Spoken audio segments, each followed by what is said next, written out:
They found him under a big cottonwood tree. His Levi jacket and pants were faded light blue so that he had been easy to find. The big cottonwood tree stood apart from a small group of winter-bar cottonwoods which grew in the wet, sandy arroyo.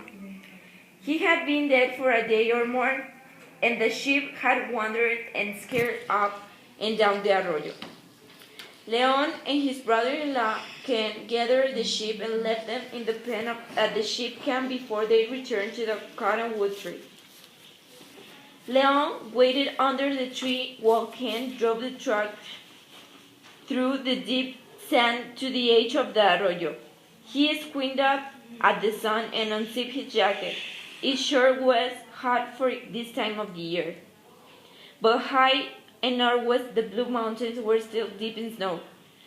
Ken came sliding down the low, crumbling bank about 50 yards down, and he was bringing the red blanket. Before they wrapped the old man, Leon took a piece of string out of his packet and tied a small gray feather in the old man's long white hair. Ken gave him the paint. Across the brown ringed forehead he drew a streak of white, and along the high cheekbones he drew a strip of blue paint. He paused and watched Ken throw pinches of cornmeal and pollen into the wine that fluttered the small gray feathers.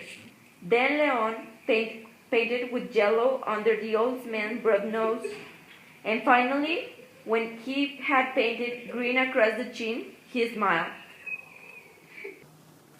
Send us rain clouds, grandfather.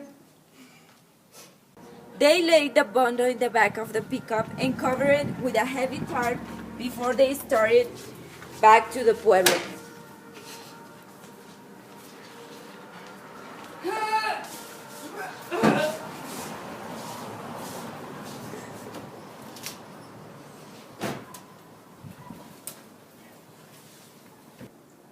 They turned off the highway onto the sandy Pueblo road. Not long after they passed the store and post office, they saw Father's polk car coming toward them. When he recognized their faces, he slowed his car and waved for them to stop. The young priest rolled down the car window.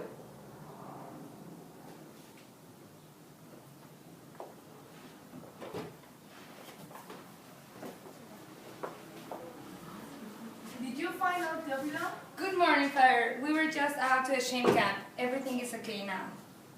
Thank of God. Of that, Teofilo is a very old man. You really shouldn't allow him to stay at the sheep camp alone. No, he won't do that anymore. Well, I'm glad you understand. I hope I see you at Mass of the week. We missed you as last Sunday. See if you can ask Teofilo to come with you. Bye. Luis and Teresa were waiting. The table was set for lunch and the coffee was boiling on the black iron stove. Leon looked at Luis and then at Teresa. We found him under a cottonwood tree in the big arroyo, near to the sheep camp. I guess he sat down to rest in the shade and never got up again. Leon walked toward and the old man's bed. The red plaid shawl had been shaken and spread carefully over the bed, and a new brown flannel shirt and pair of stiff new Levi's were arranged neatly beside the pillow. Luis held the screen door open while Leon and Ken carried in the red blanket. He looked small and shriveled, and after they dressed him in a new shirt and pants, he seemed more shrunken.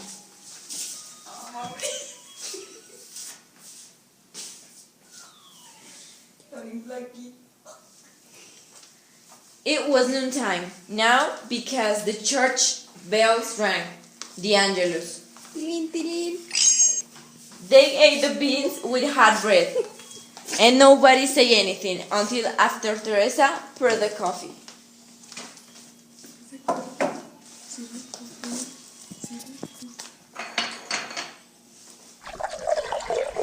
Ken stood up and put on his jacket.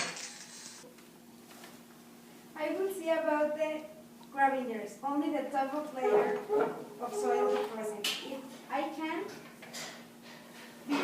before dark. Leon nodded his head and finished his coffee. After Ken had been gone for a while, the neighbors and clanspeople came quietly to embrace Teofilo's family and to leave food on the table because the gravediers would come to it when they were finished. The sky in the west was full of pale yellow light. Louise stood outside with her hands in the pockets of Leon's green army jacket that was too big for her. The funeral was over, and the old men had taken their candles and medicine bags and were gone. She waited until the body was laid into the pickup before she said anything to Leon. She touched his arm, and he noticed that her hands were still dusty from the cornmeal that she had sprinkled around the old man. When she spoke, Leon could not hear her. What did you say? I said I had been thinking about something. About what? About the price of sprinkling holy water for Grandpa, so he won't be thirsty. Leon stared at the new moccasins that Teofilo had made for the ceremonial dances in the summer. They were nearly hidden by the reed blanket. It was getting colder, and the wind pushed a gray dust down the narrow Pueblo road. The sun was approaching the long mesa where it disappeared during the winter. Louis stood there shivering and watching his face. Then he zipped up his jacket and opened the truck door.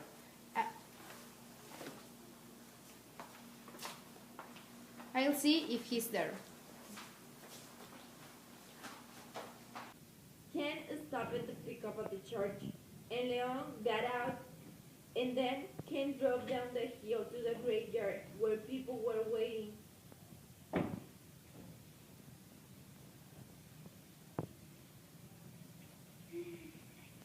Leon knocked at the old carved door with its symbols of the lamp.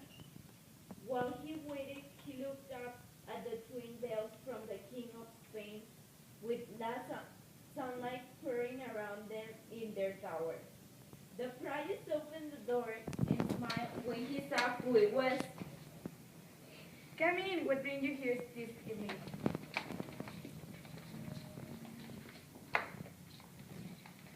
The priest opened the door and smiled, walked toward the kitchen, and Leon stood with his cap in his hand, playing with the air flaps and examining the living room. The bronze sofa, the green armchair, and the brass lamp that hung down from the ceiling by links of chain. The priest dragged a chair out of the kitchen and offered it to Leon. No, thank you, Father. I only came here to ask you if you will bring your holy water to the graveyards. The priest turned away from Leon and looked out the window at the patio, full of shadows, and the dining room windows of the nuns, clustered across the patio. The curtains were heavy, and the light from within faintly penetrated. It was impossible to see the nuns inside eating supper. Why did you tell me that he was dead? I could burn the last girl anyway. It wasn't necessary, Father. The priest stared down at the scuffed brown loafers and the worn hem of his cassock. For a Christian burial, it was necessary. It's okay, Father. We just want him to have plenty of water. The priest sank down into the green chair and picked up a glossy missionary magazine. He turned the colored pages full of lepers and pagans without looking at them. I know you cannot do that, Leon. That I should have been the last funeral mass in them. Leon put on his green cap and pulled the flap down over his ears. It's getting late, Father. I have to go. Wait!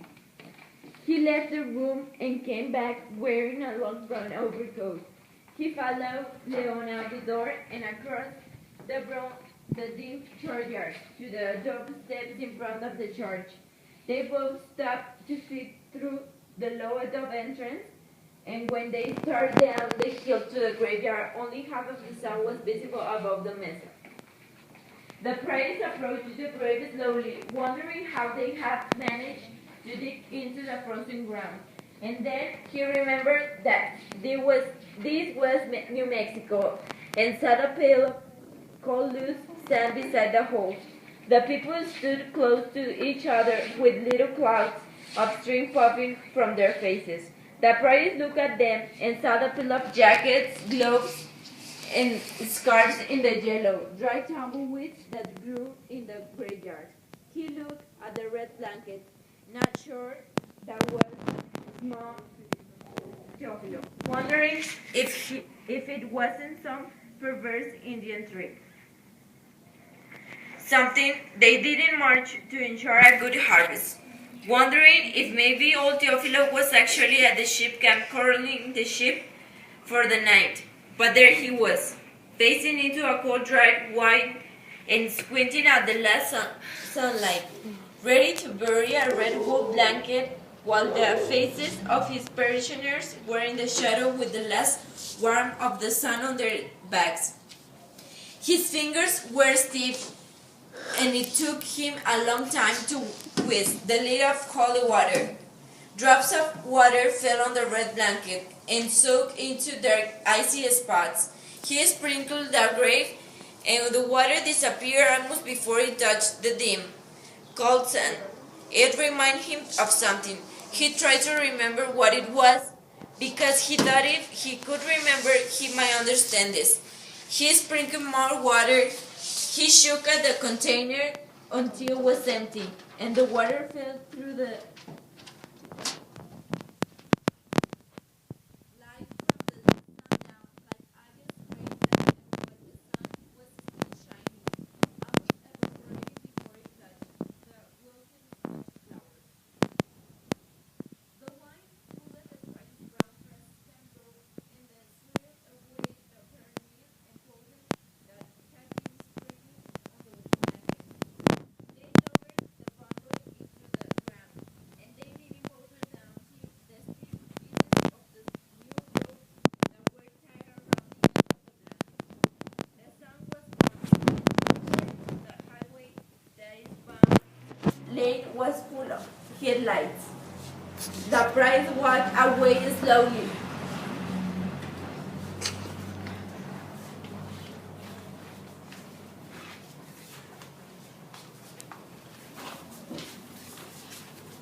Leon watched him climb the hill, and when he had disappeared within the tall, thick walls, Leon turned to look up at the high blue mountains in the deep snow that reflect a faint red light from the west.